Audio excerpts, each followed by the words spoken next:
faire passer le temps de travail de 1607 heures à 1621 heures en supprimant 2 jours fériés, et que ces 2 jours soient des vrais jours d'activité pour tout le monde, avec des écoles ouvertes, des services publics qui fonctionnent, et donc de la richesse créée. 2 jours de travail de plus dans l'année, ou 14 heures, on peut le dire dans toutes les modalités.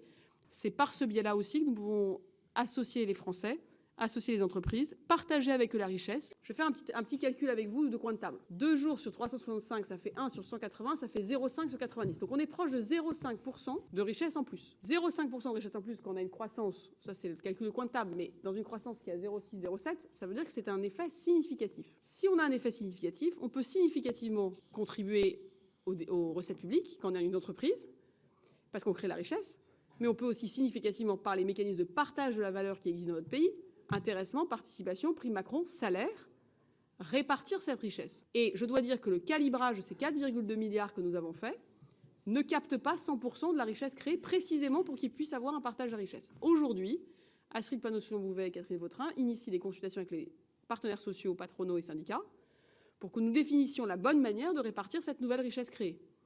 Et il est important que nous ne soyons pas dans une économie administrée où du bureau, vous voyez, nous décidions que c'est X% d'augmentation ou X% de participation en plus, ça n'aurait aucun sens. Mais en tout cas, ce qui est certain, c'est que quand on crée la richesse, tout le monde en bénéficie, salariés, entreprises et État.